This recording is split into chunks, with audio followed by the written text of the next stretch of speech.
Good morning dear students. आज हम हिंदी के इस कालांश में अपना अपना भाग्य पाठ पढ़ेंगे।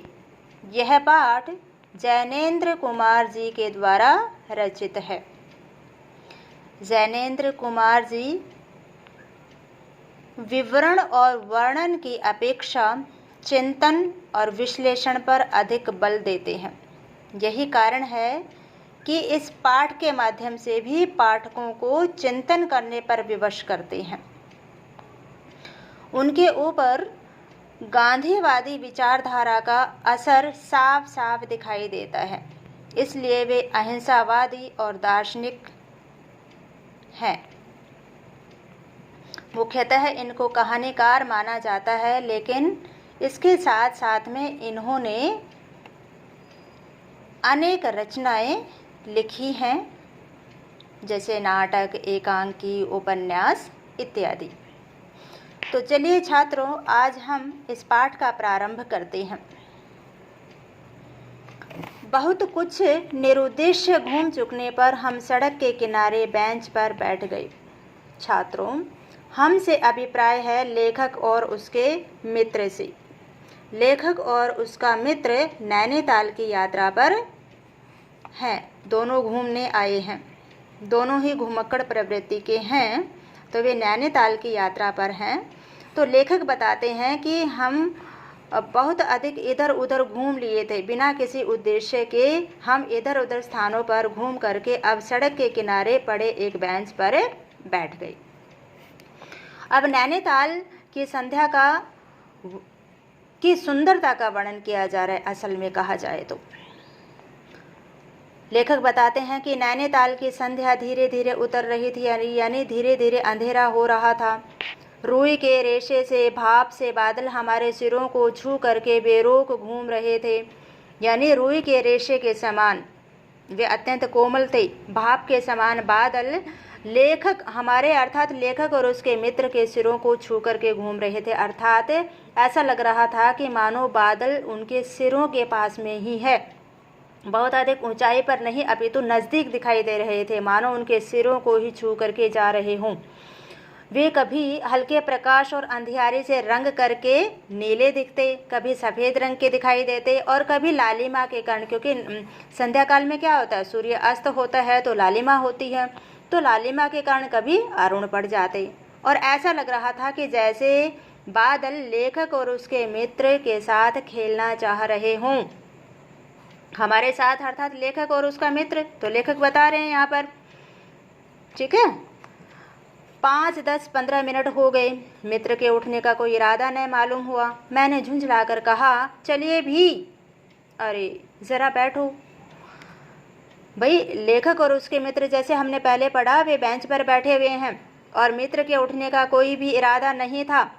5, 10, 15 मिनट हो गए थे, लेखक ने इंतज़ार किया, परंतु मित्र के उठने का कोई भी इरादा नहीं दिखाई दे रहा था। इसलिए वे झुंझला करके अपने मित्र को कहते हैं कि चलिए भी, अरे ज़रा बैठो। ये उसके मित्र कहते हैं कि भाई अभी बैठो, क्या चलने की जल्दबाजी है।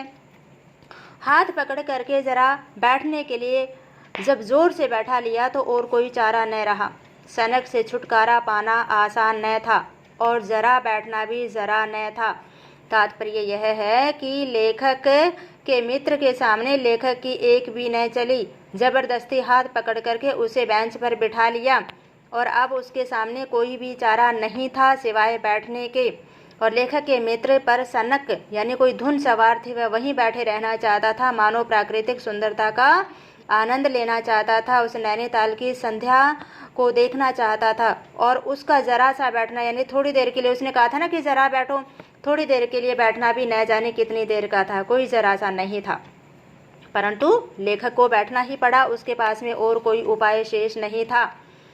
चुपचाप बैठे तंग हो रहा था, कुढ़ रहा था कि मित्र अचानक बोले, देखो वह क्या है।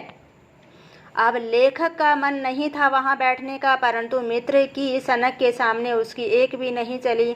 मन ही मन कुढ़ रहा था, परेशान हो रहा था, चिढ़ भी रहा था वह तंग हो रहा था। इतने में ही उन्हें कुछ दिखाई देता है और मित्र बोल पड़ते हैं कि देखो वह क्या है। मैंने देखा कि कुहरे की सफ़ेदी में कुछ ही हाथ दूर से एक काली सी मूर्ति हमारी तरफ आ रही थी। मैंने कहा होगा कोई। भाई नैनीताल में अधिक ठंड पड़ती है, भीषण ठंड थी, है ना, और रात्रि के समय ही कोहरा जमना शुरू हो जाता है। तो कोहरे की सफ़ेदी में एक मूर्ति, काली सी मूर्ति उनकी तरफ आ रही थी। तो लेखक ने बड़ी लापरवाही से कहा कि होगा कोई, हमें क्या। 3 गज की दूरी से दिख पड़ा एक लड़का, सिर के बड़े बड़े बाल खुजलाता चला आ रहा था, नंगे पैर, नंगे सिर, एक मैली सी कमीज लटकाए है। यानी उस कुहरे की सफ़ेदी में जो एक काली सी मूर्ति लेखक और उसके मित्र की तरफ आती हुई दिखाई दे रही थी,